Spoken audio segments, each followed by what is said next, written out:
Let me see. Good to hear. Let's hope your execution matches your enthusiasm. I've got a job for you if you're looking to keep busy. Here are the details.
Greetings, welcome back to Soul Voices. I am GriffinGamingRPG, and it is Saturday.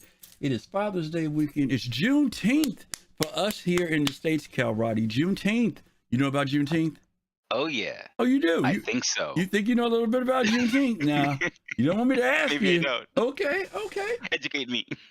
Juneteenth is the day that is celebrated by African Americans in the United States, because on this day, June 19th, even though Abraham Lincoln had signed the proclamation for us to be free, it was many, many years before that word got around to certain places in our country, in particular, Texas. And to make a long story short, part of the United States Army went down there and announced, hey, y'all been free the last few years. Nobody knew about it, okay? And Juneteenth is the day we celebrate it, okay? I won't get too deep with it, but for folks who don't know, for African Americans, it's Juneteenth, so it's a day that we celebrate. This is the day that we actually celebrate our Independence Day, our Freedom Day in the United States. Yeah, that's what it's about. How you been, man? Pretty good.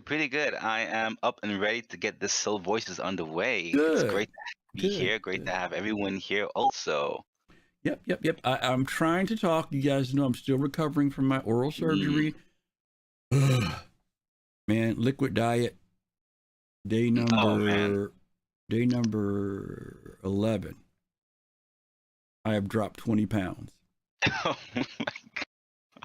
And I got another 10 days to go. So how about that, huh? Hey. Some benefits from it, but yeah, you're over the halfway mark, so you'll get there. Anyway, we're going to get into it. As you said, we've got a lot of stuff happening in the Star Citizen verse. This is Alien Week. Did you do anything, man? Did you buy anything? What did you do this week for Alien Week? Yeah, so I got the Talon alien skin. I actually bought the Talon a couple at the beginning of this week in game, and when they actually dropped the skins for it, I was like, okay, not bad. So I actually got the Talon skin. I've been really enjoying the look of it. I've been out doing missions with the Talon. So I've been temporarily shelving my Aurora MR just for now until Alien Week, finishes, and then I'll be getting back to getting back to my trusty Aurora MR. But so far, I've been enjoying that alien ship right now. So yeah. I own a Shrike. Mm. I was going to get the Talon next, and then I saw the paint.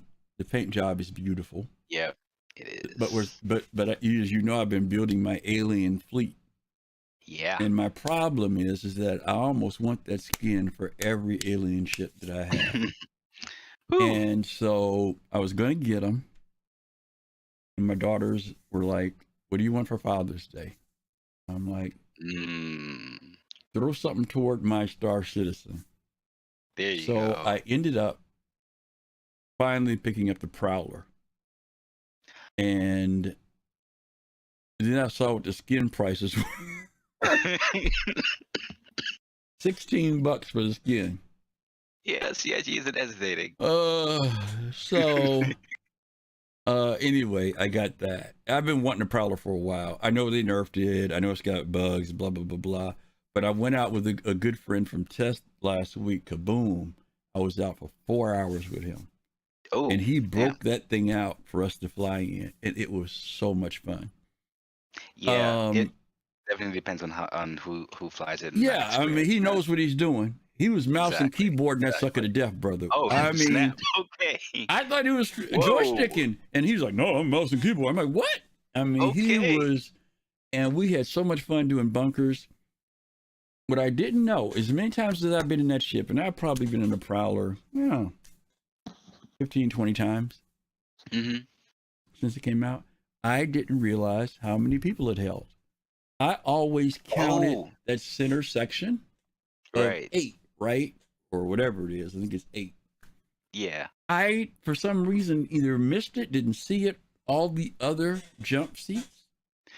So without the pilot and the co-pilot, it carries 16 people. Yeah, it is definitely a hauler. I kept thinking, it holds 8 people or 10 people. Right. I'm like, no, that sucker carries a good amount of folks in it. Yeah, it's reliable. It's definitely a reliable dropship. I also enjoy it when we land it, being able to just jump out that side door, not waiting on a ramp or anything. So I can see how later on that's going to be a really cool thing to be able to do. Definitely. So anyway, I enjoyed it, and I'm happy I got it. I put it in the hangar. I haven't taken it out and flown it yet. I just went and did a walk around, walked through it. Nice job, CIG. Nice job. Excellent. So yeah. Anyway, good job of what about price jump for the Banu Merchantman, right?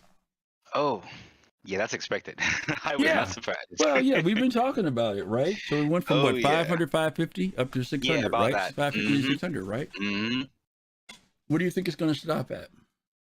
I think it's going to go up to.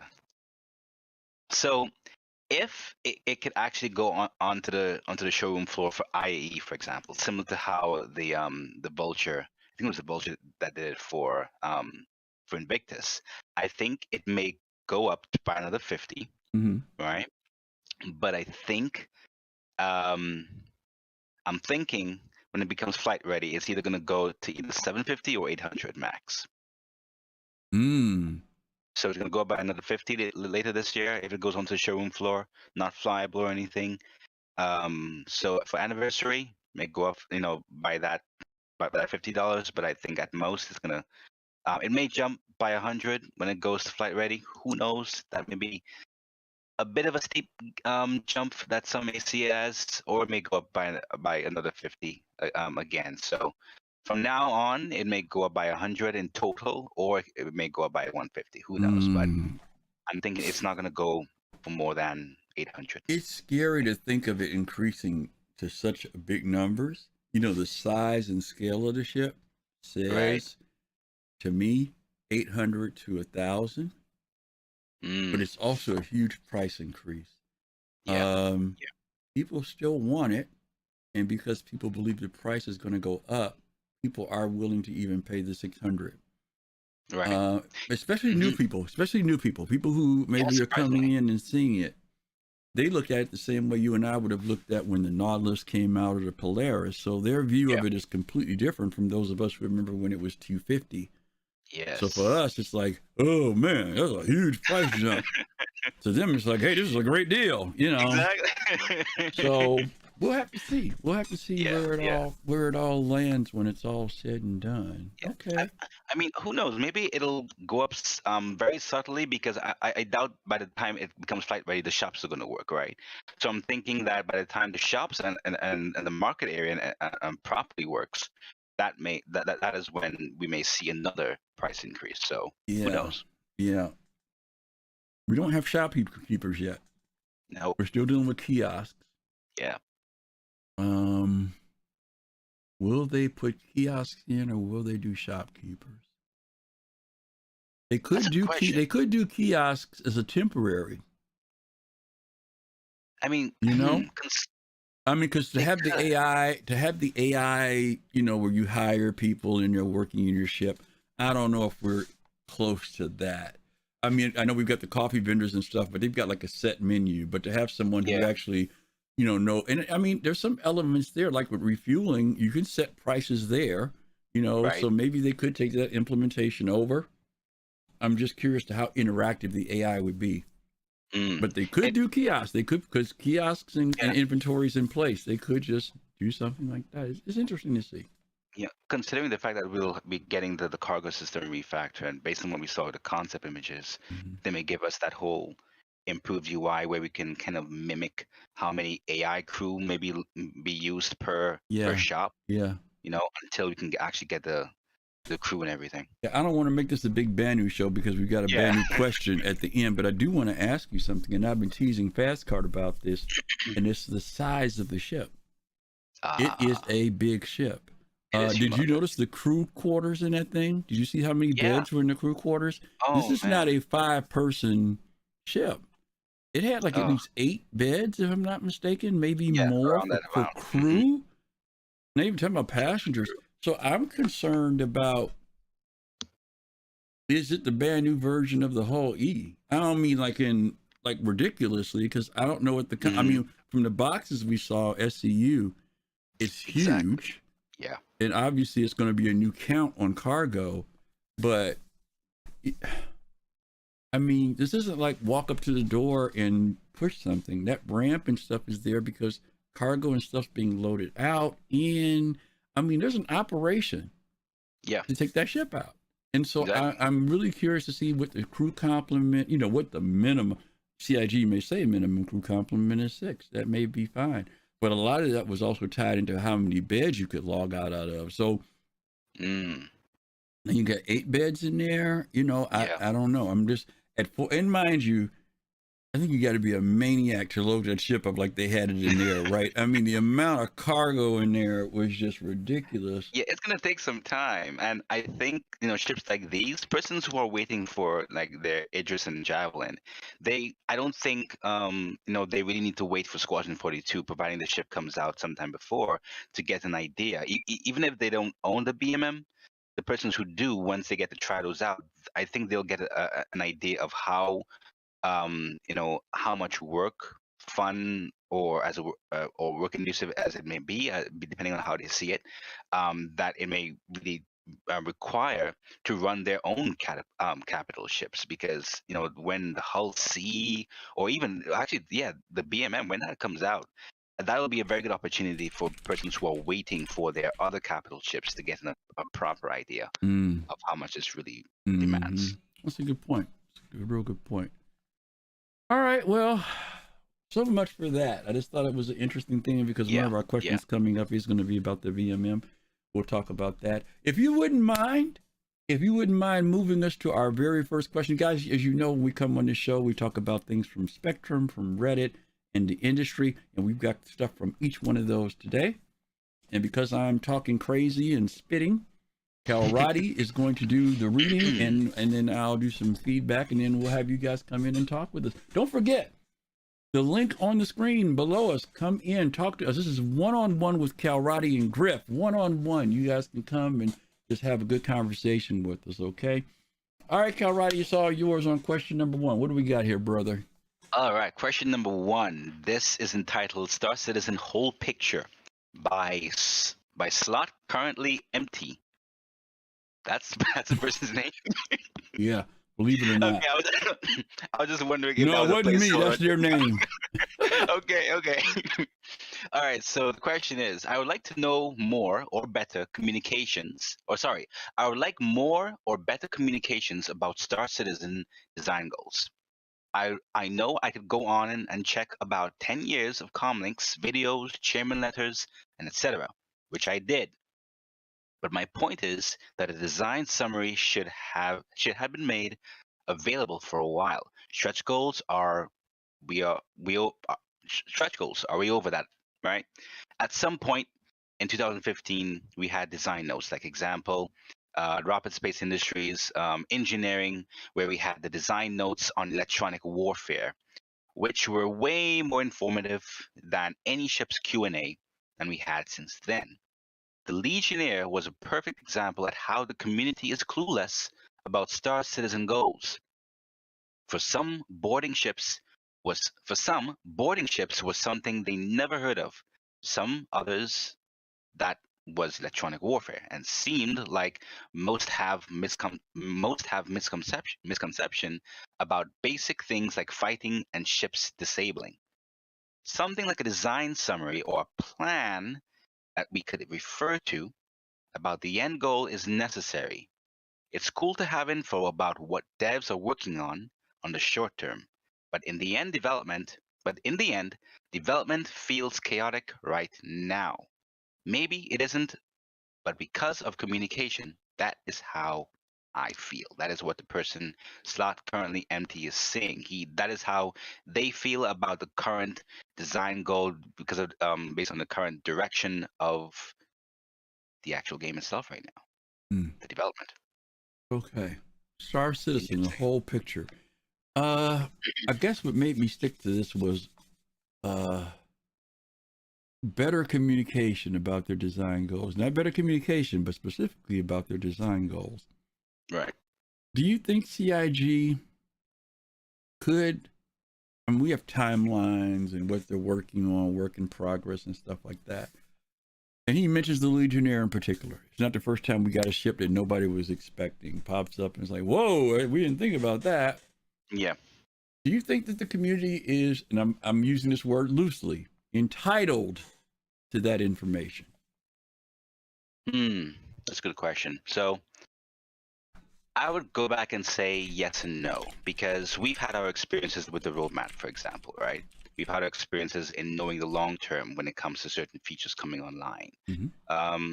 And sometimes because of changes in priority, those things, the roadmap, or rather the release view, the long-term vision of release view, was kind of retracted, and in some way it benefited the emotions of the community.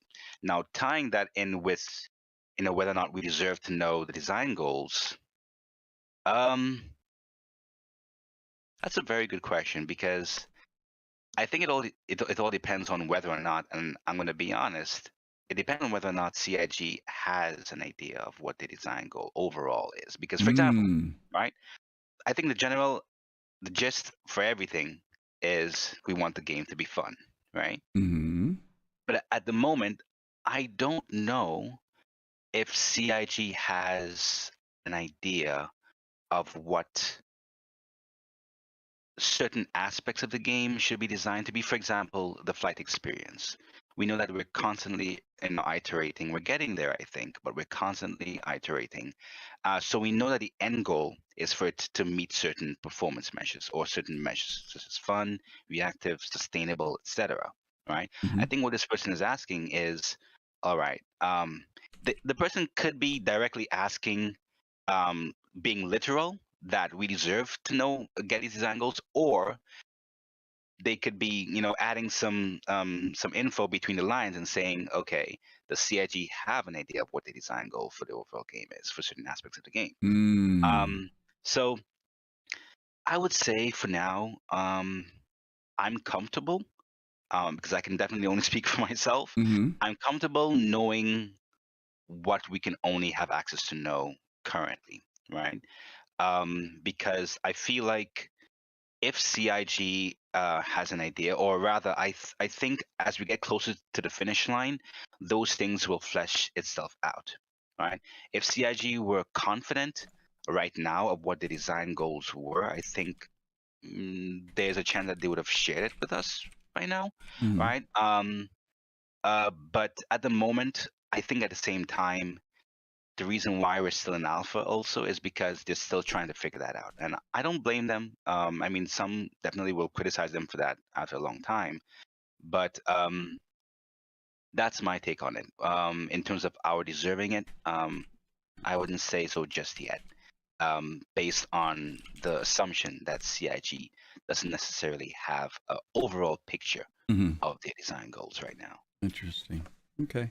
Now, they mentioned about the design goals, like, they've got some stuff in there about engineering, about exploration, about medicine, a lot of stuff that was long time ago. I think like the latest of that stuff that got dropped in was maybe back in 2015. Chris put some stuff in, Tony Z put some stuff in. I think this person is saying, yeah, that's great for those sections, but can we have an overall idea of what Chris Roberts ultimately wants this game to be? And we've talked about the fact that there are things that have been tossed out like science and exploration, but we don't know what that looks like. We're just getting an idea of what mining is looking like. We're getting an idea of what we think cargo will look like. And this person is saying, hey, CIG, could you tell us what the end game of all these different things is going to be so we'll know what we're looking for? Right. Interesting question that they're asking. Let's bring Pops in, and I'm going to show something to you guys when Pops comes in, okay? Yeah. All right, we got Pops in space. How are you, Pops? Hey, Pops. All right. How's everybody? Good. What's your thoughts? I think, well, as far as design, Kalrati is right. I do have some trust. I mean, I'm not white knighting it all the way. I'm kind of more tan on that end, but because the way that they've been doing things, like you just mentioned mining, how they've gone in depth with mining, and I'll jump into a subject of science. The game is basically based, in my opinion, based around the ships, what the ships can do. I don't think they have it fully designed out yet, which is a good thing.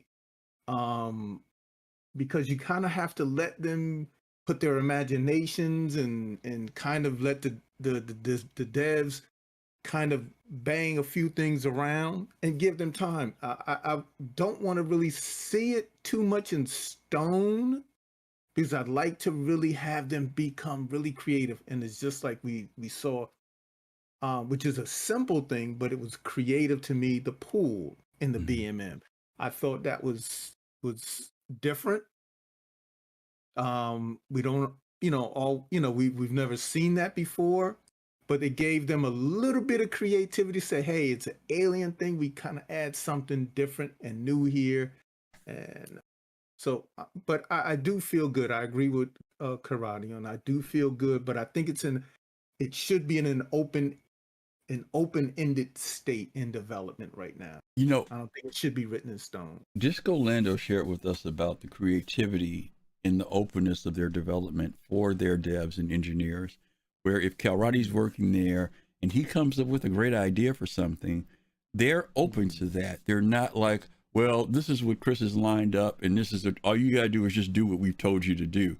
If Kalrati comes up with a better mousetrap, right, a better way, they're open to that. If you remember in the original designs of the game, we were not supposed to be able to fly anywhere on a planet. You were supposed to have to call in, and then you would have to fly this narrow path and then land. Now, if they outline that, right, and they say, this is what we're going to do, which they did. And then they delivered not only that, but more. What did we do? We were like, what? We were like, yay! Now my question to you guys is this. Same scenario. They outline all that, and they say, well, you can't fly down on your own. You just have to push a button and let it take you down there on it by computer. What do you think the community would have said? If the tech didn't allow for the dream, how do you think people would have responded? Do you think they would have said, well, we understand? Yeah. So no, I can tell you no. You know why? Because look at how they respond when stuff doesn't show up on the roadmap. When stuff they're looking forward to doesn't happen. They don't say, it's not that they don't say, we're not going to do it. They say, we got to delay it. Oh, man, we go crazy. Oh, yeah. Just because it's delayed. So imagine outline this whole vision and something in the tech doesn't happen. It's just not capable. Or if it is capable, we got to push it back another 5 years because we got to do some other things before we get to that. I think you can get bit if you commit to too much on that level. Don't get me wrong. I would love to know what Chris Roberts' final dream of this game is. Let me show you. I said I was going to show you guys something. And forgive me because I didn't have this set up. I just thought about it while Kalrati was reading. It inspired me. So, Kalrati, you and I are going to disappear off the screen for just a hot second here. All right, sure thing. Okay. If you guys know what this is, let me know. You guys know what that is? I have no idea what that is. Pops, you know what that is?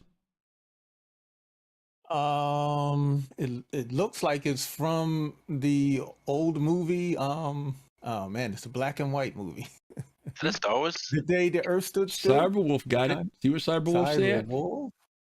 That is Ralph McQuarrie's concept drawing of C-3PO and R2-D2.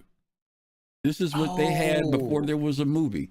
He hired a concept artist, and Ralph McQuarrie, well-known artist, drew that, and listen, this is it. This was the final drawing.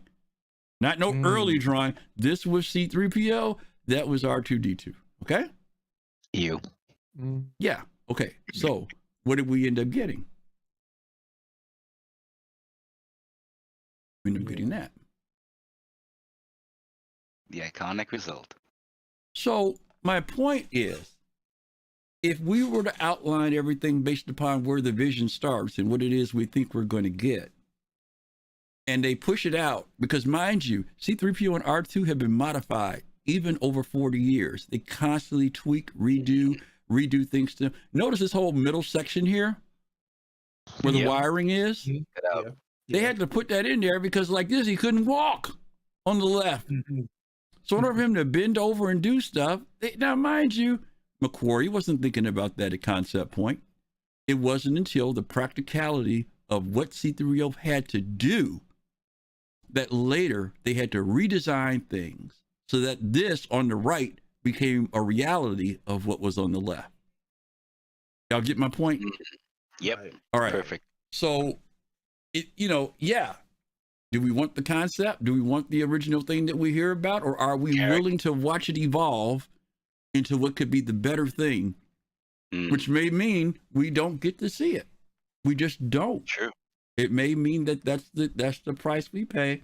As much as we would love to see Star Wars remastered in HD 4K, the reality of it is it was on 735 millimeter back in the day. So right. I mean, I get the person's desire. I just don't know whether or not it is the most practical. Pops, thanks for stopping in. We're gonna get Fist in here, okay? Let's see what Fist has got to say. Fist, you there? Hey, Fist, what you got? Yes. Hey, how you doing? Hello. Good. All righty. Yes, I'm here. Sorry about that. I've got the echo of the YouTube. I agree with you guys and the output and views about what you're saying about the company. I kind of got sucked into reading the question and the responses as I was listening to you guys. And I have a question because I'm reading some of these responses on Spectrum from the question. And one of the responses was talking about, being that CIG is a big company, do you think that there are delays between communication and this could be a result? No. We've seen CIG on the level they communicate. In fact, remember when Chris wrote his letter, this last letter? He talked about the thing that they missed was not being physically around each other. I can give you an example of this. When I was working at my job pre-COVID, I had days where I could, well, let me say this. I had a job where I could work from home. right? Mm-hmm. And it sounded so good in the beginning. Yeah, if you want to work from home 2 or 3 days, you can. You know what sucked about it? That I couldn't get up off my desk and walk 20 feet to somebody else's desk and knock on the door and say, hey, you got a minute? Mm-hmm. Yep. And it impacted my workflow. I still got my work done, but my workflow changed when I was home. And now I had to either call that person who may or may not be in their office, may or may not be in that day, maybe in the break room, whatever the case may be. And now I've got to wait until I can connect with them to have a conversation or do something I wanted to do. CIG has shown us when they have their, I don't know how often they have staff meetings, but their people meet frequently. And within their own studio, as well as the global studios. In fact, right. Chris talks about in the very beginning, the reason why they did this is so that the game would be continually worked on from time zone to time zone to time zone. So there's basically always somebody who's working on the game. And they talk frequently. They have huge teleconferences, communicate all the time, which is why you have all the different producers and the different layers of people. So I don't think communication is an issue. I mean, for years and years, we've seen how they've communicated, and they're you know what I mean? They're Skyped up. They talk a lot. And I get that impression as well. And the reason why I asked the question was to get you guys' feedback. I already had my opinion from reading those questions, from seeing through CIG. And I agree as well. I just wanted to see what your opinions were, because a lot of times our perception of things is not the reality of something. Because our minds can come up with something very easily because we don't see X, Y, Z, or better yet, we do get, like, for example, like when we got the roadmap to the extent of what we got, you know what I mean, beforehand, we were like, that wasn't enough. And to be honest with you, point blank, period, we become spoiled, with a lot of times, with a lot of things. And that then jades your perspective, perspective of things, oh man, is somebody doing something or are they not doing something? That's a good point. That's a good point. And that brings up that paranoia. And then you start to kind of see these conversations. And the reason why I went to this question is because I started, to kind of look at where is this question going to within the community? Yeah. You know what I mean? To your point, one of the things that's difficult about some of these questions is that we don't know if the person who's sometimes asking has been in here since 2013 or whether they just came in 2017 or 2022. And so that, as you mentioned, that could hugely affect their perspective of the development of the game, right? Right. Some of the people who've been around a while, they still ask some of these questions, right? Yep. And sometimes it's somebody who's brand new who asks the same type of question. This person evidently wasn't around back then, because it sounds like they went back and watched a lot of those videos, which means they didn't see them when they came out. Yep. Exactly. Right. That's a good point. So, and that's one of the things I wanted to kind of like pinpoint on, to kind of like focus in on. No, good stuff. Good stuff, Fizz. Yeah. All right, buddy. Thank you much. Okay. No problem. Thank you. All righty. Hey, don't forget, you can click on that link below our video there and come in and talk to us. Pops and Fists have kicked it off today for us in grand ways, as they always do. And we want you to join me and Kalrati. Give us your thoughts and your opinions. I know some of y'all out there, y'all be watching every week, and y'all don't even come in and say hi. Kalrati, they don't even come in and say hi to us, man. I feel like they're... I don't know. They could just come in and say hi, right? They could say, I don't want to say anything. I just want to say hi. Manners, man. Right. I know. We love you guys, but don't be shy is what we're telling you. Feel free to come in, okay? We really do want to hear other opinions about the game. Okay. That was a good way to kick off. Let's go ahead and go to this next one. You ready? I am ready. All right, buddy. There you go. All right. So the question 2. I don't get why you don't fix game-breaking stuff like the inventory bug ASAP with a hotfix by Gypsy Danger. So the question, or rather the body, is it doesn't matter whether I'm playing at prime time or in the morning. The damn inventory bug occurs every time, and then I can't do anything. No more mining, looting, eating, drinking, changing armor, etc. All of it. Sorry, CIG, but that's really disappointing of you. In other words, the amount of bugs in this game is too damn high. Needs to be fixed. That's what Gypsy Danger is saying. So, what do you think? So this has been a refrain from no matter for a very long time. But the thing is, and it kind of goes back also to what you were saying just a few minutes ago, Griff. You know, it all depends on those who have been here for a long time have an idea of why CIG doesn't fix certain things immediately, right? Sometimes it may break something. Sometimes they may have a more permanent feature that may just fix most of it instead of deploying a hotfix. At this point, on the verge of things like persistent entity streaming, etc., I think CIG is at a point where they've given us a lot of band-aids, right? Over the years, I've called them band-aids. And yes, they've worked for some time, but the more band-aids that they've implemented into this game, the more band-aids that they have to take out before they put in the actual features. So as a result, I honestly I would rather push through it. Maybe it's because of our experience with the game. We know how much to push to before taking a break, but I would rather not get another band-aid that they would have to take time to take out again before putting in the other thing, because every band-aid that they put in. What do you do? Yeah. What do you do in light of that? What do you do when this happens? When you log in and you hit that thing that says, "I can't do squat, I can't mine, I can't loot, I can't eat, I can't drink." What's your response when that happens? When that happens to you in game? So I either take a break, or if I actually do still want to do, let's say, mining, and I know certain aspects of mining is broken, I become a minimalist. When I see a minimalist, let's say, for example, I had a bug, not last year, but year before. I think this was a very, I can't remember the right word for it, but I don't think many people experience this bug. Mm-hmm. Every single time for a whole year, it wasn't because of my PC, right? Every single time for a whole year, every single time I exited my ship, it could have been a single seat, or it could have been a multi-crew. Every time I re-entered, my game will always crash. How many people experience that for a whole year? Right? Every single time I got that notification that Kalrati has left his ship, if I pressed F11 to open up the comm link, my game would crash. It was a bug that was interconnected. What did I do for a whole year? I minimized the activity that I did. So what did I do? I only did missions that applied or pertained to me staying in my ship. It sounds like it would have been a pain, but I didn't do any delivery missions. I didn't do any of that. What I did is, if I wanted to earn Alpha UEC, I just accepted it. Of course, I always tried to find the root cause of the bug, which I did eventually, right?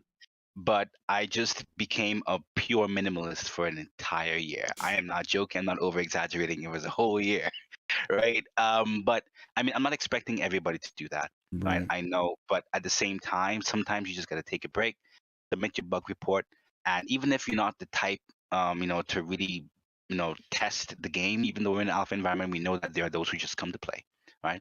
Just take a break. Ask questions to see, okay, am I the only one who's experiencing this? And even if you think that they should fix something immediately, there are those who know that there are reasons why they don't do these things. They don't put in these hot fixes time and time again, because they may have something long-term that may actually clear all this up. And just, lo and behold, that's what happened with me. A lot of people suffer through this with 3.17.1. right, when Invictus came around. Normally they're getting us ready for Invictus so people can play, have fun, new people, right, free fly week, and boom, these bugs popped up. Now, we knew they had been monkeying around with the economy. We knew they were getting us ready for Invictus.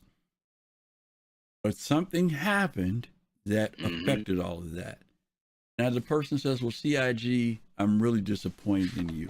I don't think CIG doesn't want people to play the game. Exactly. I think they want people to play the game. So I am sure the alarms go off when Invictus Week comes up and they can't get stuff running, when elevators aren't popping up, blah, blah, blah, blah. But, someone said this about how many lines of code they probably have over the years of the old stuff, the legacy stuff, and stuff they're transferring over. and trying to go through that code and finding out, because I added this new coat in Kasaba and I pulled some stuff from here that now that I've done that, it is cascaded into something that was placed in the game 4 years ago in Kasaba. I mean, so inventory is still being developed. We were still we're maybe the second or maybe third iteration of inventory. Second, I think, because at first we couldn't click and move stuff, and now we can.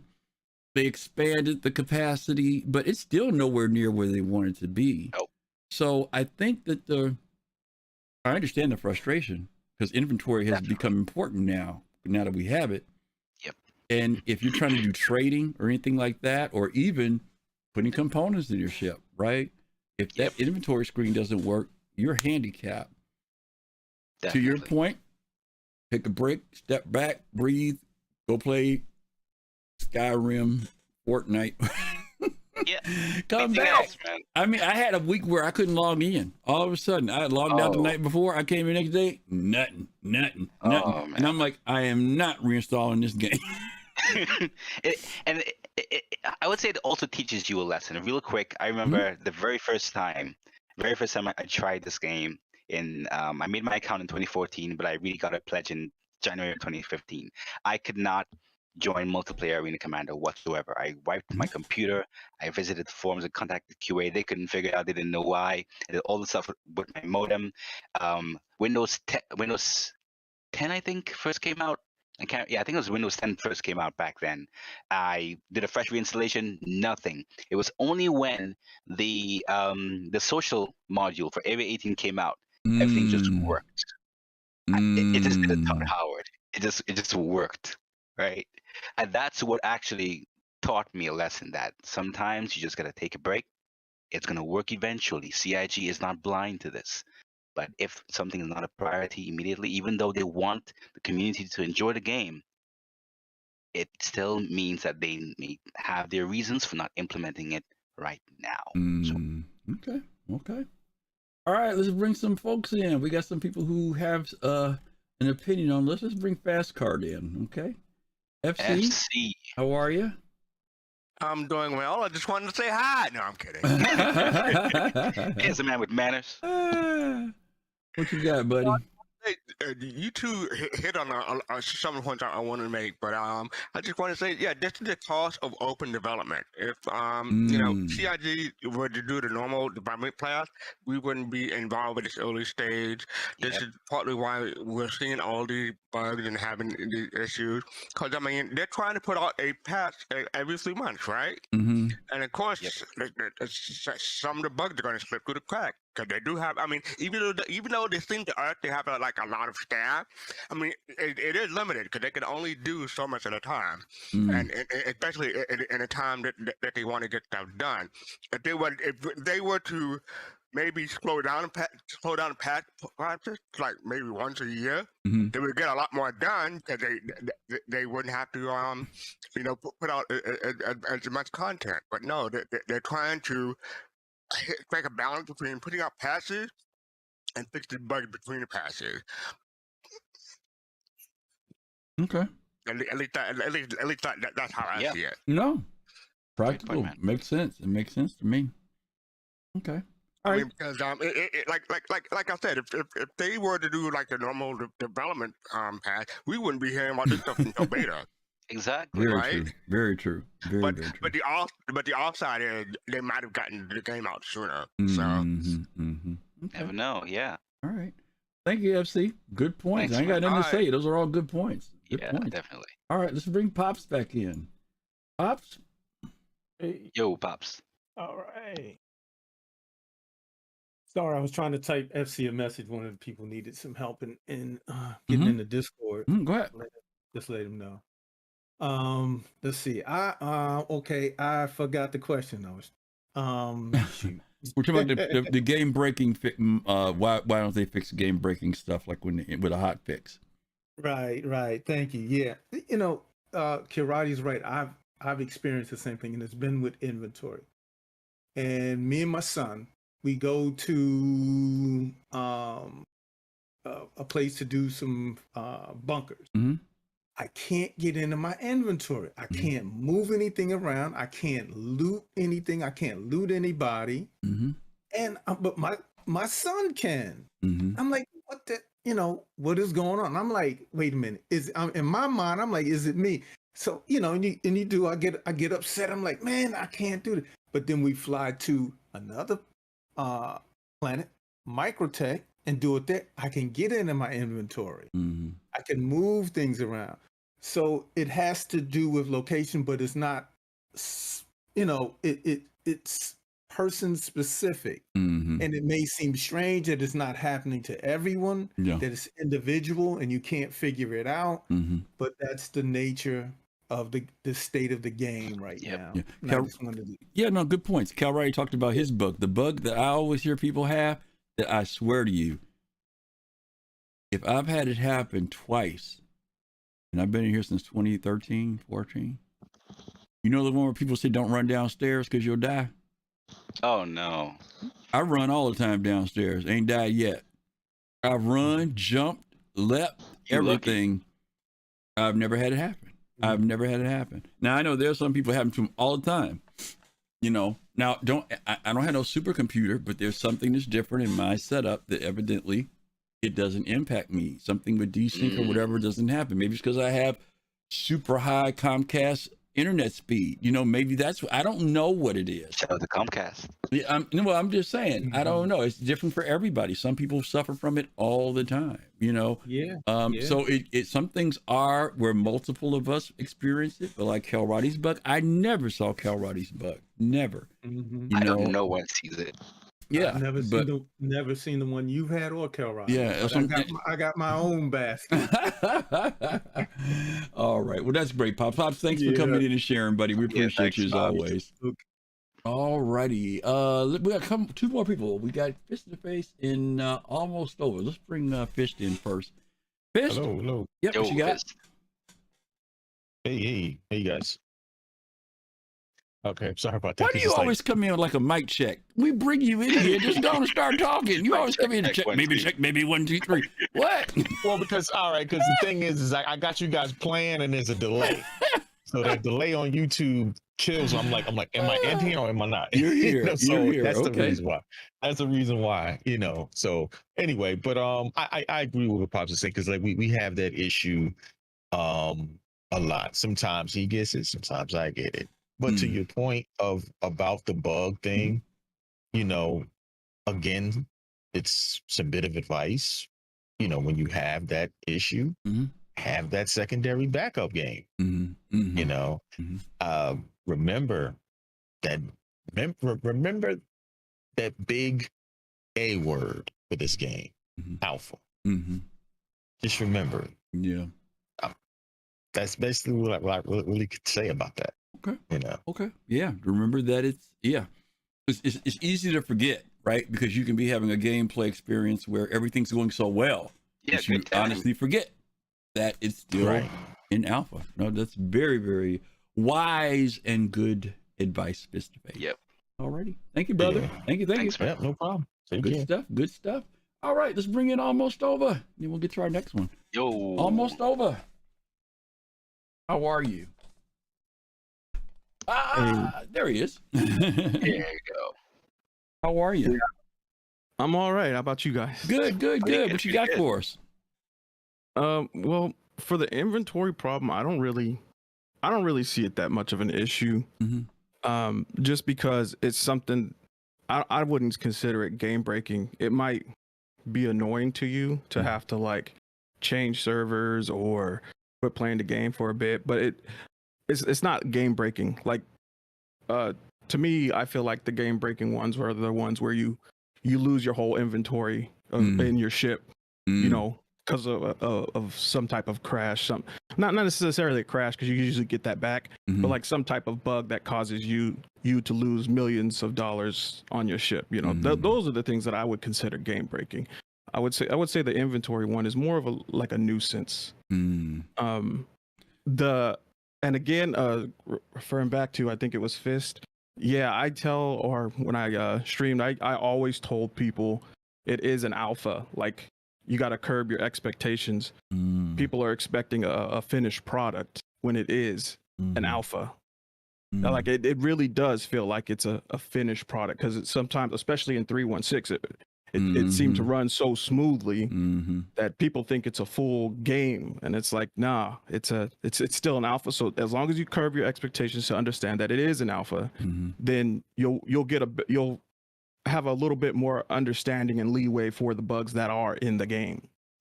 I think you raise a good point. Yeah. When 3.16 came out, I think by the time it came around, we were getting a little spoiled because the patches weren't so bad. You know, in PTU they might have been a little funky, but when they went live, they were pretty stable and pretty good. And so for those people who were never around back in the, 3.8, 3. Whatever days, when stuff was just crummy. Like if you guys remember back when we were trying to group up, when you couldn't group people, and that was all funky, and there are a lot of people that weren't around back then. And so in a way, to your point, almost over, in a way we've gotten used to when the game does play well. And then when all of a sudden, and they kind of did warn us when they started talking about they were going to put Quanta in and some other stuff, that it's going to start getting a little unstable and rickety. But people don't know what that means until it happens. And so I know that it was kind of frustrating, especially during Invictus, because, the hype about Invictus and people wanting to do free fly and try out new ships. And then they get out there and can't do it. Let me ask you this, almost over. You mentioned a good point, Kalrati. You can comment too. Do we use that term game breaking too loosely? In other words, whenever I can't do what I want to do, it's game breaking. Yes, I do believe so. I wouldn't say you specifically or someone specifically. Yeah, no, I say this person like is the right. overall. I feel like the overall. I wouldn't say, it's hard to say community, but the overall people who speak up about game breaking, and I'm using air quotes, game breaking bugs, is the consensus from them is anything that is an inconvenience for me is game breaking. And it's not, that's a inconvenience. That I consider an inconvenience. That's definitely not game breaking. That's not gonna, it might make you, if you have like a rage mentality, it might make you quit the game for a few hours or whatever, but it didn't, it wasn't detrimental. It didn't, you literally usually, like when that happens to me, I just assume the server's on its way out and I jump on a new server. You know what I'm saying? Like that's what I do, and it fixes it. Also, Kalrati, I would want to say, I did speak on it in chat. I did have experienced the same bug that you did. Really? Yes, in 3.16. Oh, damn. But it was only around Jumptown. Only. So every time, like, I would have a full load in my Connie Ann, and I would get out of my ship, and I would just crash. And it wasn't a red crash where you can get your stuff back. It was, you're crashed, you're gone, you got to get a new plane. I would lose millions every single time. It wasn't a crash of that stuff. It was just... But I did find out, I don't take this as gospel, but I found out that actually had something to do with my power supply. Just couldn't handle. It's a little more technical, but like there's this 30% increase of power that your power supply, your graphics card uses. It's a spike. It's a random 30% spike, and it would use during that 30% spike is when I would get the crash. And it took me like literally a month to figure this out. And so that's what it was. Once I got a stronger power supply, I never experienced that bug again. Now see, that goes to show you how specific that was, because if that's what he detected it as being, who would have thought their freaking power supply is why their freaking game is acting up? Exactly, because my cause was completely different from that one. Same result. Different cause. Good stuff. It's something small and not well known. It's actually in the I think it's the 40 series of NVIDIA graphics cards, or might be the 30. I'm not sure, but I have a 2080 Ti. But I know in the newer stuff, or might be the next generation of stuff, they're actually supposed to get that 30% spike down to 15%. Wow. Okay, so it's like it's. I mean, I don't know, I can't say it's just a common habit to say, but just if your graphics card uses 100 watts it's going to get a random 30% spike. You wouldn't be able to detect it. You just got to know about these things. And so it would use 130 watts, which might be over your limit, you know, and that's what was happening to me.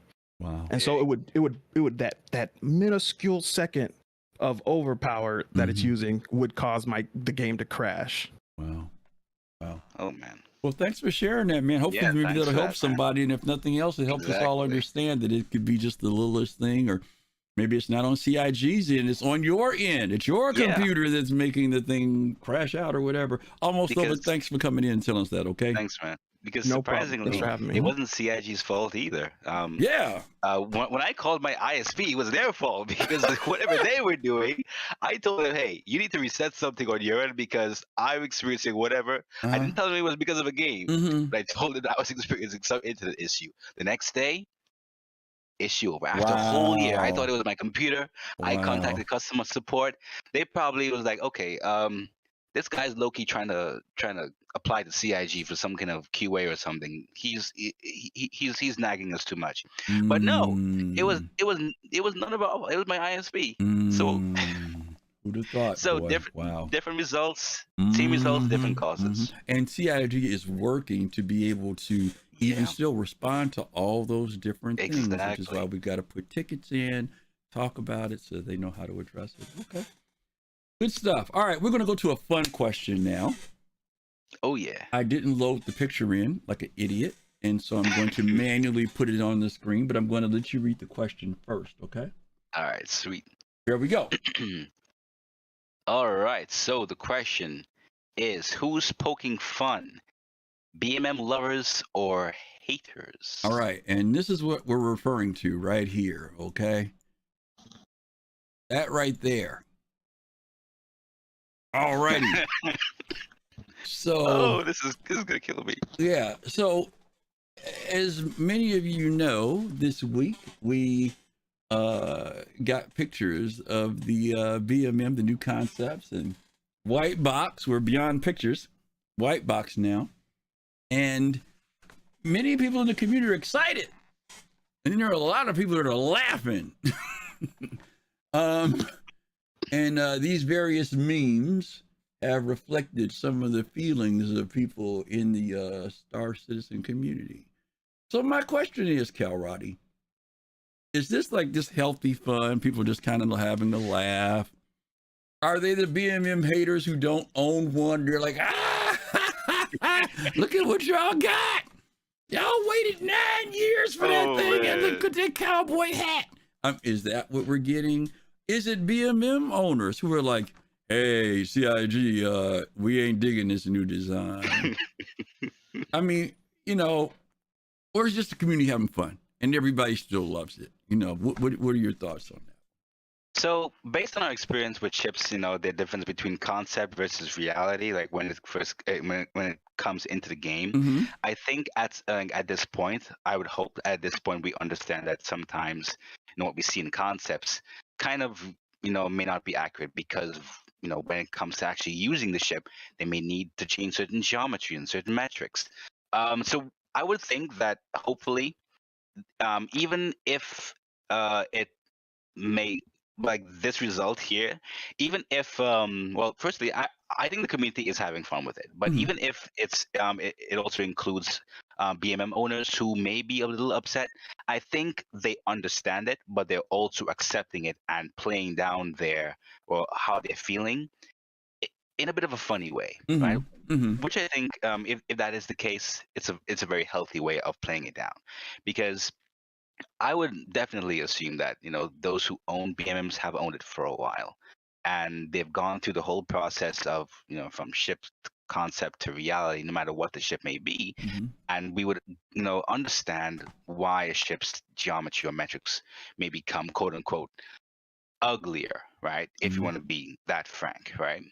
So I was, so that's my take on it. It could be a bit of both. You know, those who own the BMM is joking about it. Those who do is also joking about it to play down how, you know, their feelings about it, because they understand the reason why it would have changed. Because all of us who would have seen at least the ISC, We know the reason why, because they needed more space, for to put that compartment. It wasn't realistic if it had that kind of narrow room. Of course, they could have made the whole ship bigger to keep that metric the same, but how sensible would that have been, right? So yeah. Okay. Well, let's bring down the man himself, proud owner of a BMM. Let's hear what he has to say. FC, what you got? What you got, FC? Oh, the memes, they kill them. We were doing Soul Talk the other day, and I think it was Admiral Kusagi who showed me the DuckTales picture. Yep. And I thought that was just gonna be it. I didn't know there's gonna be this whole thing of like 9 other pictures with it. I think you're right, though. I think the BMM lovers are like, I'm not too crazy about this thing, and the BMM haters are like, yeah, like you said, I can't even imitate Griffin, but you're like, this is what you got after so many years. And then probably the community as a whole just getting together and having a laugh at the BMM owners' expense. For my personal appearance, my personal opinion about the appearance, I think that when I first started front, I gave it a side eye. I was like, "What are you doing, CIG? It's not pointed like it used to be." But then I realized, they had to make more room for to fit more stuff into it, so that makes sense. Okay. When I first started, it kind of reminded me of a humpback whale. That makes sense. Oh yeah, I can see that. That's different. That's definitely different, but okay. Okay. Yeah, so remind me of the humpback whale. But I'd rather them make it wider than to make it even longer at this point. But that's just my opinion. But I do miss the pointing front. Okay. That's how I feel. Awesome. Yeah. Thank you, FC. Good stuff there. Good stuff. Let's bring in Pops in Space. No, you know what? Let's bring in Square Dude first, and then we'll bring Pops back in. Okay. Square 2. Hey, Square 2. How are you? This is your first time here, right? Square 2? Might have stepped away. All right, we'll put Square 2 into the chat queue and bring Pops in, and we'll bring him back in a minute. Pops, you there? Yo, Pops. I'm here. What's your thoughts? Blasphemy. Banu blasphemy. No, I enjoyed it. I thought I especially like the one with the lipstick. I think that's cute. Oh, comedy at its finest. Yeah. The other thing, Montoya brought out a good point. Though I watched his video on it, and he did say he wasn't sure why people were in such an up in arms because this design has been out for 2 years. Now I can't, I don't know if that's true or not, but I do. But the only thing is when you mentioned it to me, when we FC said, when we saw the duckbill one, I thought, as you pointed out, it is a little bit too Origin-esque, the smoothness of it. So I would like to see it, and my thought is I would like to see it more like a rose, beautiful like it is on the inside, with a little bit of thorns on the outside. Okay. Let me ask you and Kalrati this then. Do you think that CIG...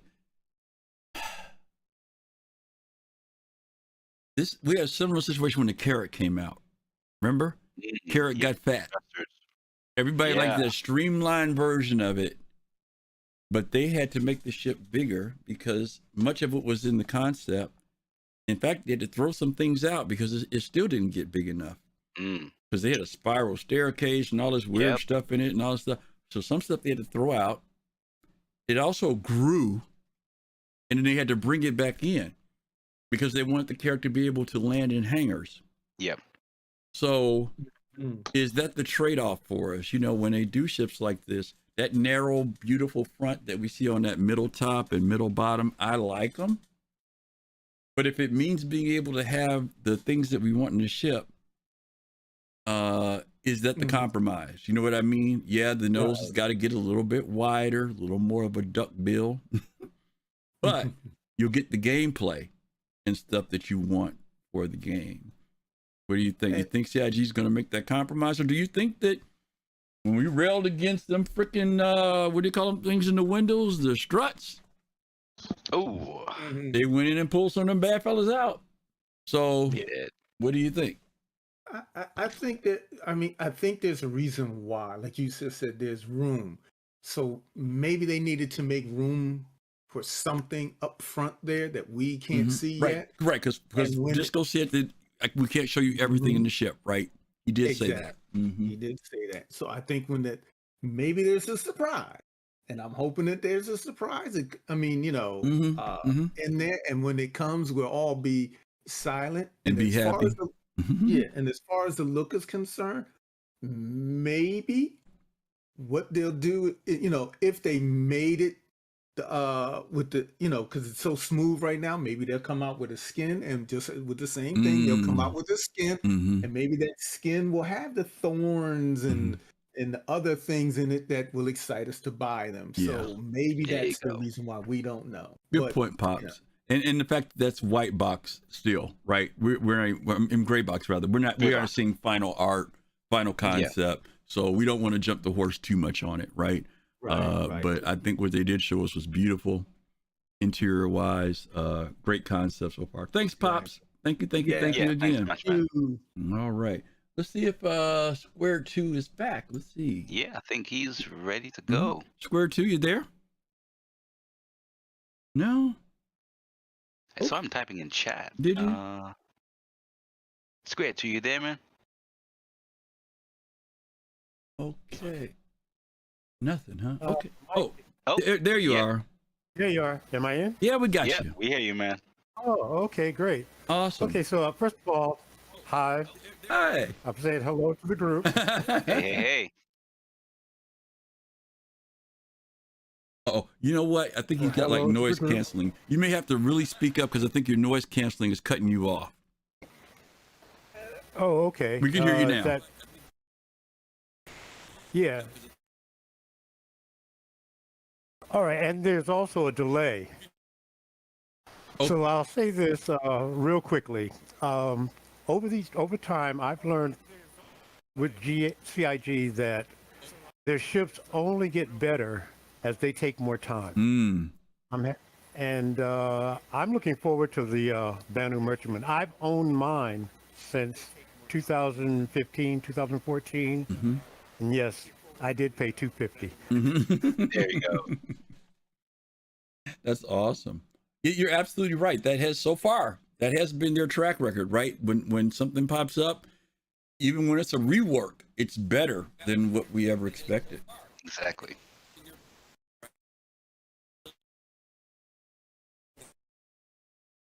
We're losing his audio again. One more time, Square 2. Yeah.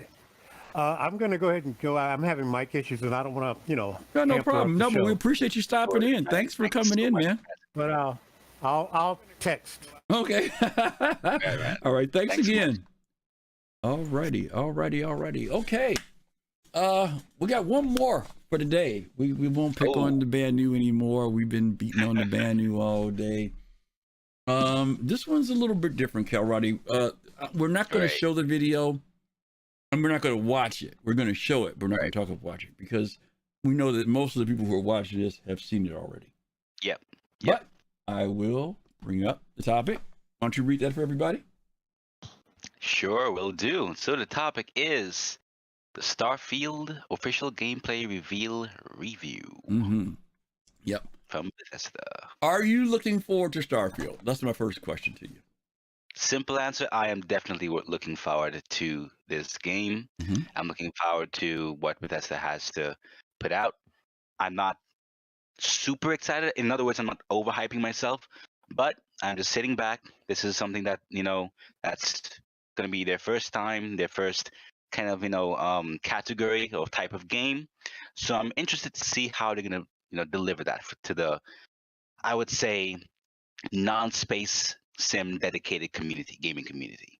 So yeah, I'm definitely looking forward to it. Bethesda's been known for the Fallout series. Yep. Which is beloved, been around a long time. Skyrim, very well beloved. Love that game. both those worlds, one being a post-apocalyptic, another one being medieval fantasy. Yep. But this time they're going into space. And they say they've been thinking about this for 20 years, wanting to do this. And when you watch the reveal, first of all, when you saw him, I can't think of the guy's name, you're laughing already. You're laughing already. Yep. Okay. So were you encouraged or were you like, oh God? How did you feel about that? I was 16 times the anxiety. That's Okay. You're in the 16 times category. Why don't you explain that joke a little bit for anybody who doesn't know? So, actually, you would have to do that because I think what happened was that I came on a little late. Okay, yeah. What happened was when Fallout 76 was being made, he made a presentation saying that the graphics were 16 times more better. 16 times the detail. And of course, it wasn't the case. So people were disappointed with that in Fallout 76. And you saw him like, oh no, he better not say 16 times again. Okay, give me your what was your initial reaction to when you watched through this?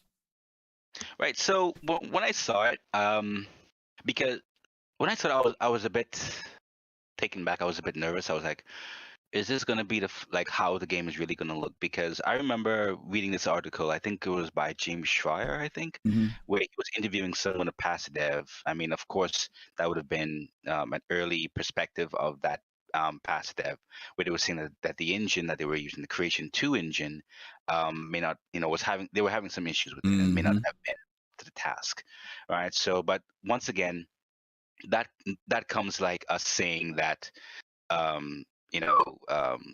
certain aspect in the future of what Star Citizen can do, would that not be up to the task, or the engine that we have now may not be up to the task for what Star Citizen is going to be able to do later on. All right, here we are. Right, we're seeing some gameplay reveal, and to be honest, so because of what he said, I didn't really take it to heart because of my experience with Star Citizen and the whole alpha experience. But I was very skeptical about how the whole experience is going to be later on, and that actually jumped to my. I wasn't surprised when we realized that we wouldn't be able to transition, have that seamless transition in the game, right? Because of my experience with playing an alpha game and knowing, okay, they're devs, they're not wizards. If they say that they can't just pull a rabbit out of a hat and just make the impossible possible. Over a particular period of time, we knew that they were working on a particular game. They weren't working on it. They had this idea, and they would have had a lot of experience for over 20 years, but it doesn't mean that they were working on a game for 20 years. So, yeah. So I guess my reaction was balanced. I'm excited but balanced. Yeah. I read the article too, and there were some concerns about Creation 2. Right. I only had concerns because I thought with this project that maybe after the situation with Fallout 76, that Bethesda was going to make a new engine. They took Creation and just kind of enhanced it, is my understanding. Right. Because it's a single player game, obviously it doesn't have to have all the technical levels of like CIG. Right. I like the art style. I didn't like that they opened up with this FPS sequence. I don't mind FPS, but they opened with this, and I was more, the part after this is the part I wish they had opened up with. Seeing the city, going in, talking to the mission givers, finding out that there's a purpose. Then if they had showed us this, I would have felt like this is a part of what I'm supposed to be doing in the game. When I first saw it, it seemed like, okay, you're just kicking us off with the FPS right at the beginning. There's a million FPS games. Exactly, yeah. Let me ask you. Space is about exploration, right? So that's the whole RPG aspect. So that's why that's what we really wanted to see. Right. Let me ask you this. A lot of comparisons with No Man's Sky. A lot of folks saying, in fact, while they were watching it, it's like, oh, reminding, just like how I was. You got any feelings about that? Bad or good? Considering No Man's Sky is booming. I would say if it's comparable to No Man's Sky, good. I mean, I saw a lot of similar aspects that this game may have from many of the games, right? And that's how it is. That's how games evolve.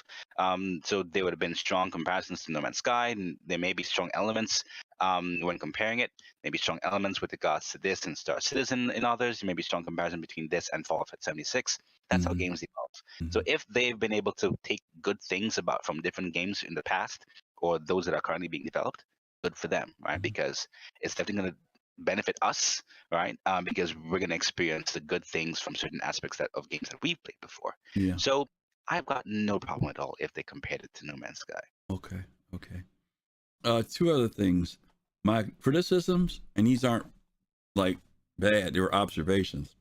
They're obviously not there completely. Their effects aren't there. I was watching the ship land and take off, smoke, fire. Yeah, not good. Yeah. But they're still working on it. They're just giving us a slice to see what the game's going to be like. Character creation looked great, but the models of the NPCs, the quality level wasn't equal to what they were living. And that bothers me a little bit, because when I do my character, I expect that same level from the NPCs that I'm talking to. Right. It was the traditional way that Fallout and other games have done, where you dialogue with people, they occupy the whole screen and you talk to them. Yeah. Not bad. It's just that's their trademark, and I get it, so that's cool. The last thing I want to ask you about before we bring somebody in, they saved at the very end what I think what they tried to make is the big drop. Right. You can fly anywhere, and there are going to be 1,000 planets.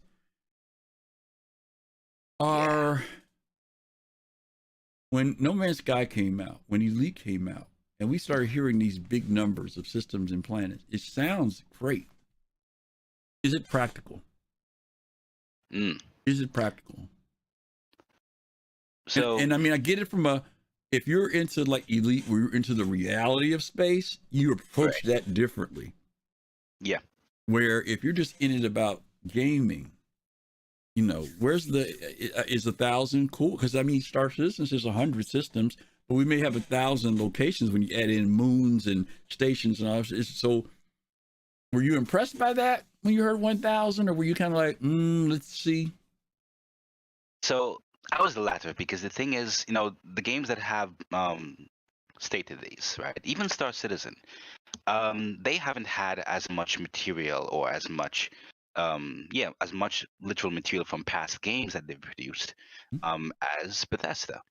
I'm not saying that Bethesda can accomplish having detail the high amounts of detail everywhere, but I am curious to see how well and how efficiently Bethesda can squeeze their engine and squeeze the material, or implement as much material as they've had in the past into the game to achieve some level of detail.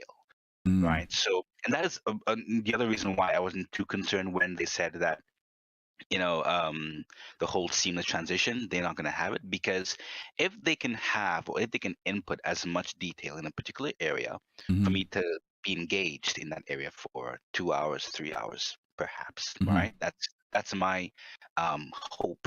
Then I won't necessarily have much of a problem with the lack of seamless transition, because in Star Citizen, for example, I would have had a problem with the lack of seamless transition, because if I find myself completing a bunker mission within 10 or 15 minutes, even after looting it, I have to go outside or go up the space and go to another mission, right? So imagine having to do that in a game that has no seamless transition. Of course, the end goal for Star Citizen is to have as much density in a particular area where you wouldn't have to really fly that constantly up. But in a game like Starfield, I'm hoping that they have, or based on their past material that they've used in other games, they can actually implement enough density in a particular area where that cause or that concern for a lack of seamless transition wouldn't be as prevalent. Okay.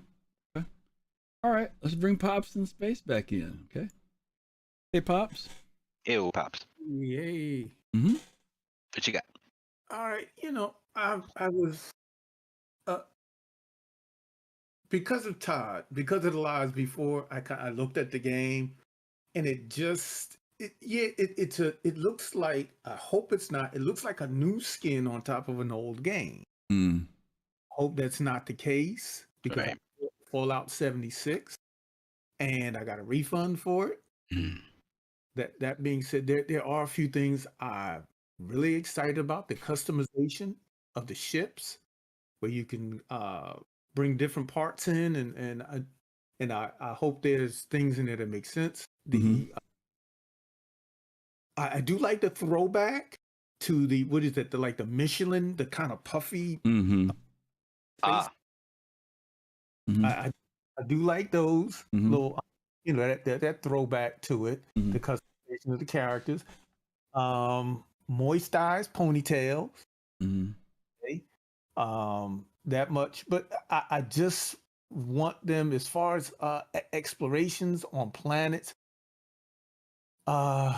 Yeah, I don't know what to expect from them. To be exactly honest, I don't know what to expect. I'm hoping that it's a little bit more than what we have out there.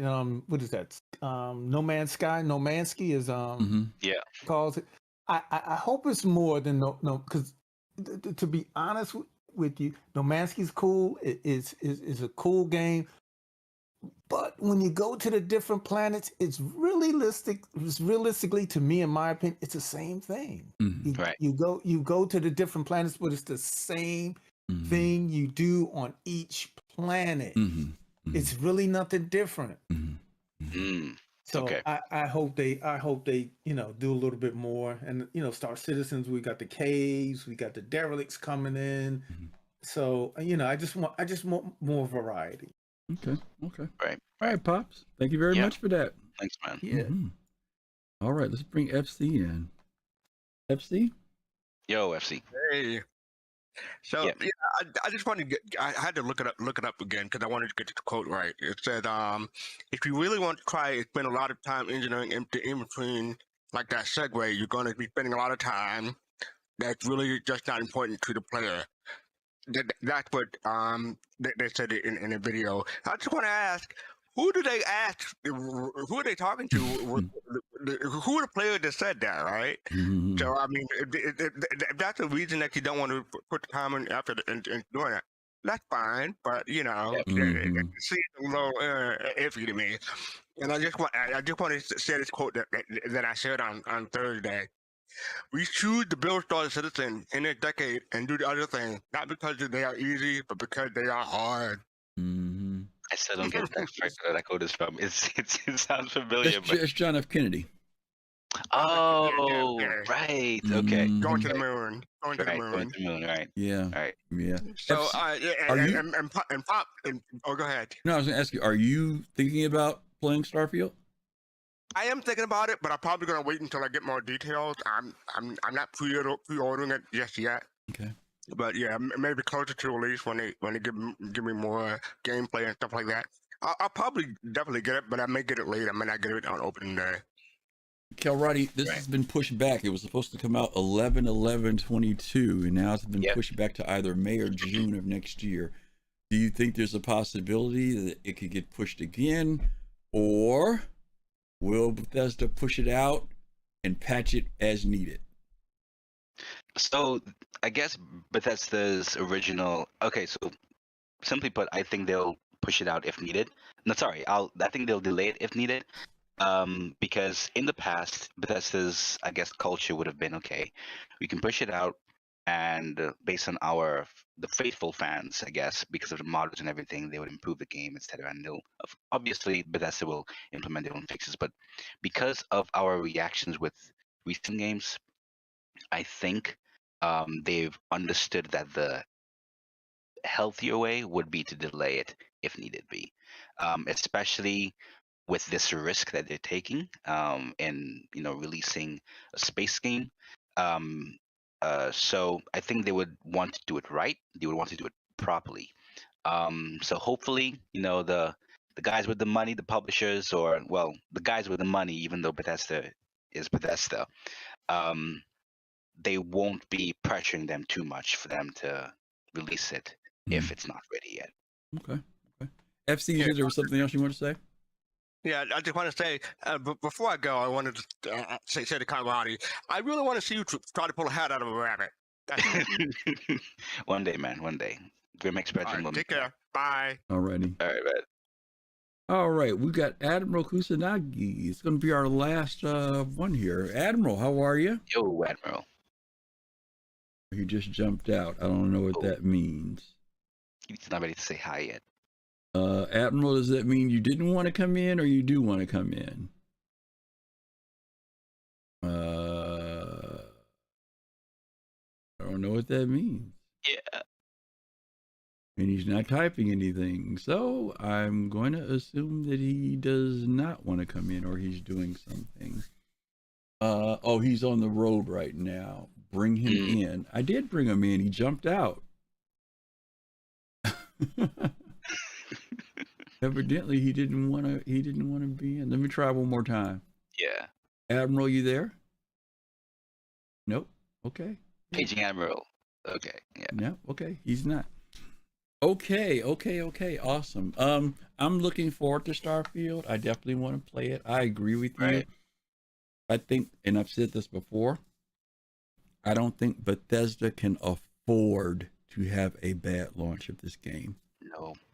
There was so much heat from Fallout 76 and other developer games. Mm-hmm. So I think, like you said, if they want this done right and to be accepted well, it would be a feather in their hat to produce a game that comes out really well and people can get in. Of course, there may be some initial bugs, but yeah, I think that now whether they're going to meet their deadline, did they give themselves enough time, another year? Hopefully they did. You know, I'm hoping that they did. Yeah, that's all I can say about it. Yeah, and I would say it would only benefit other space games, you know, even though it may be directed as, well, I see it as an RPG first, space experience after. It would definitely bring in a lot more people who have been questioning about that whole, yeah, we've got these space sims and those things, but space sims isn't really much for me. So even though they've had those doubts, who knows? This gradual, entrance into the whole space game genre, even if they haven't experienced it before, may actually pull them into games like Star Citizen, etc. So let me ask you a question, and I know this is wrap it up after this for real. I want to talk about the spaceships. Assembling and customizing your ship look pretty cool. It's not completely the flexibility I would look for, especially in light of Star Citizen, which is kind of like ships are many of them are specialized. Right. With the deliberate effort of making you have to rely on other people, right? Because you can't have that Frankenstein ship in Star Citizen. In this one, you can create that ship that meets whatever your need is. And this one need might work for this mission, but it's like to give you the flexibility for your next mission. Maybe I don't need that science module. I need a medical module, which I think is cool. What did you think about what you saw in relation to the combat? Because it was done kind of a third person perspective. You know, a lot of it was. Do you think they'll give you a lot of flexibility with that, or is it a point and shoot like Skyrim is to a degree? That's not Skyrim, like No Man's Sky. Yeah, that's a very good question. I was thinking about something along those lines too, as how the performance of those ships are going to be, if we'll be able to tune them, or if we'll also have some kind of RPG element also, where we'll also be able to, upgrade based on some kind of skill level or skill points or so. I'm gonna, remain open. I'm not gonna expect anything with regards to that. Okay. But I will see. I'm not going to expect anything with regards to it, but I won't be surprised if they were holding back elements such as that to show us in the very end. Because, just as how Todd Howard said that they wanted the space to be its own experience or own world, and the land to be its own world as well, I would assume that just as much work that they're putting into the whole land-based element, they're going to be wanting to do something with the space element as well. So in terms of performance of ships and the whole modularity, I would assume that they're going to be putting in, the whole relationship between the modularity and the ship performance at some level to make us enjoy that space experience just as much as as much as they'd want us to enjoy the land-based experience that they're usually accustomed to. But it's a very good question because they haven't, at least based on their previous games, they haven't had that experience, or they haven't really done that before. So surprisingly, who knows, that may be the larger risk that they may be a bit hesitant about. They may go all in and risk a lot, or they may be a bit hesitant about it and see what or how the games respond before they implement some kind of DLC or something like that based on the initial response. Okay. So yeah. Yeah, they mentioned having different ship manufacturers, customizable ships. I'm just curious to see how deep that goes. You know, right? Stuff looks good.